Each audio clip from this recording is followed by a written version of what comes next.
مردم ترکیه از این 7 سلبریتی به طرز شوکه کننده نفرت دارن. بیاین سریعتر ببینیم این 7 سلبریتی منفور کیان و چرا مردم انقدر از اینا بدشون میاد. از کجا معلوم شاید یکیشون سلبریتی مورد علاقه شما باشه. نفر اول، هولیا افشار.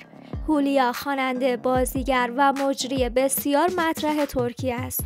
اتفاقاً هولیا به خاطر کارهای خیرخواهانش خیلی محبوب بود بین مردم، اما به خاطر حرفی که تو یکی از برنامه‌هاش درباره زنان به زبون آورد باعث خشم مردم و به خصوص خانوم‌ها شد. اونم اظهار نظرش در مورد کتک خوردن زنان در خانه بود که گفت زن عاقل و باهوش هیچ وقت کتک نمیخوره و این باعث شد توسط رسانه‌ها تحقیر بشه. جالب اینه اون در حالی این حرفو زده بود که عضو کمپین نه به خشونت علیه زنان بود و به خاطر این تضادی که در رفتارش بود یکی از بزرگترین خیریه‌های ترکیه هم کمک‌های مالی هولیا رو دوباره به خودش پس داد. سلبریتی دوم، دمت آکالین، خواننده و بازیگر مشهور ترکیه است. من که به مردم حق میدم با این حرکت زشت و غیر حرفه‌ای دمت ازش متنفر باشن. حالا قضیه چیه؟ تو یکی از کنسرتاش دمت خطاب به همه مردمی که اونجا بودن گفت شما چرا اینجوری مثل احمقا به من نگاه میکنید؟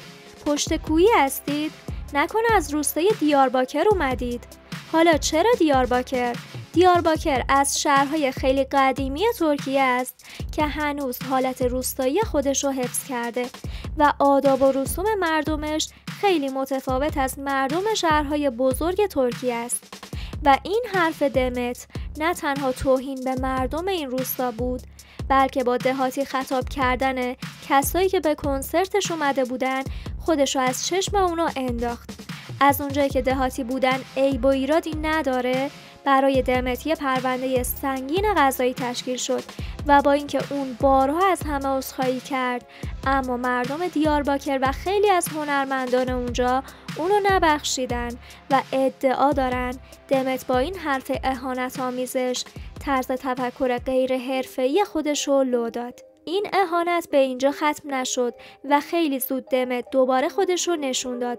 اونم وقتی بود که مدام از طرز پوشش همکارای خودش انتقاد میکرد و میگفت متاسفانه این خواننده های زن فقط قصد خودنمایی دارن. به نظر میاد منظورش بیشتر به حادثه بوده، اما بعد عمل لیپوساکشن که بدنش رو فرم اومد دقیقاً لباسای کپی همونا پوشید و باعث شد همه بهش بگن این حرفات تمامش از روی بددلی و حسادت بوده.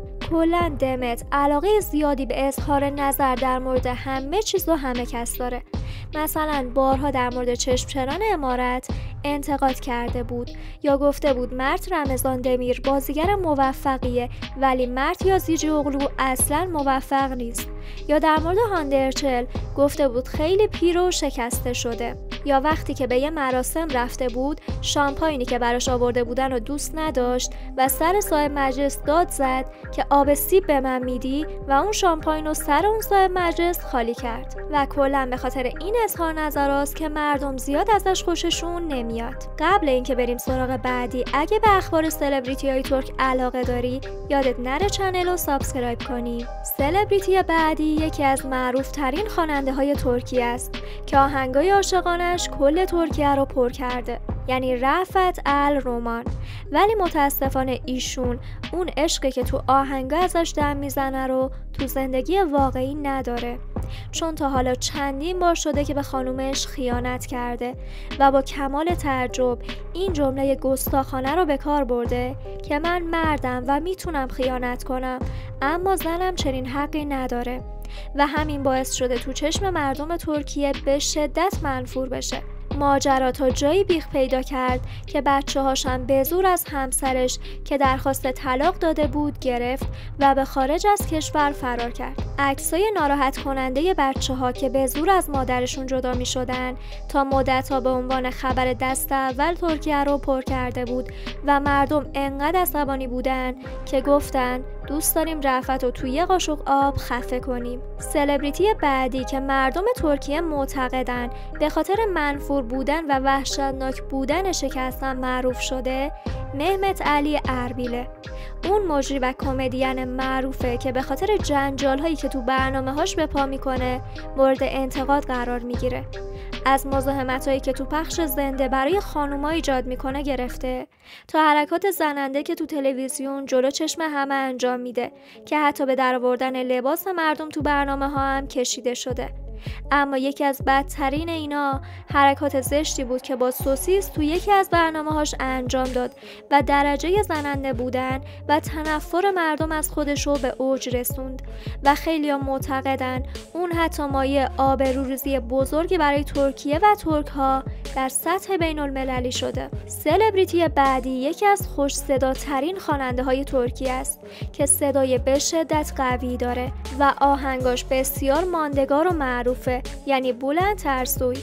ایشون به خاطر شخصیت خیرش برای مردم ترکیه قابل احترامه، اما دلیل عجیبی که بعضی مردم اونو منفور میدونن اینه که بیشتر لباسایی که ما تنش میبینیم از خز حیوانات درست شده و خب طبیعیه دوستداران حیوانات و محیط زیست از این قضیه دلخور بشن.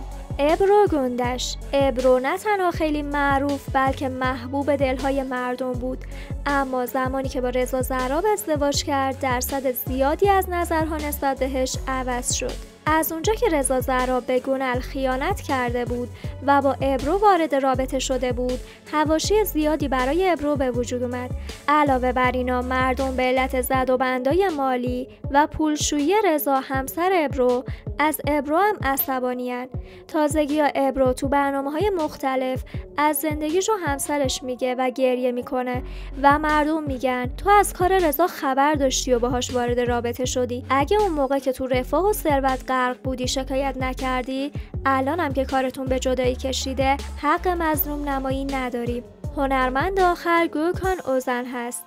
این خواننده از همون زمان که آلبوم اولش رو بیرون داد کل گرد و خاک و سر و صدا به پا کرد و طرفدارای دو آتیشه‌ای بین نسل جدید به خصوص دخترها داره، اما متاسفانه برای اینکه به محبوبیت خودش اضافه کنه یه کار عجیب و غریب کرد که کاملا نتیجه عکس داد.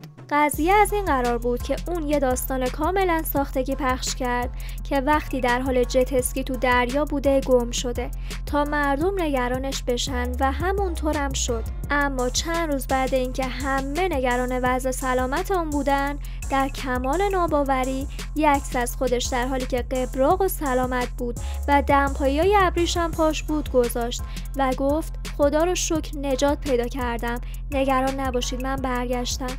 و چیزی که عصبانیت مردم رو بیشتر میکرد داستانای پوچی بود که تعریف میکرد و میگفت داشتم با کوسه ها می جنگیدم و تو وضع خیلی خیلی سختی گیر افتاده بودم و این نه تنها گوکانو تو چشم مردم عزیزتر نکرد بلکه از محبوبیتش کلی کم کرد. خب برام بنویسید کدوم سلبریتی تو چشم شما منفورتر به نظر اومد.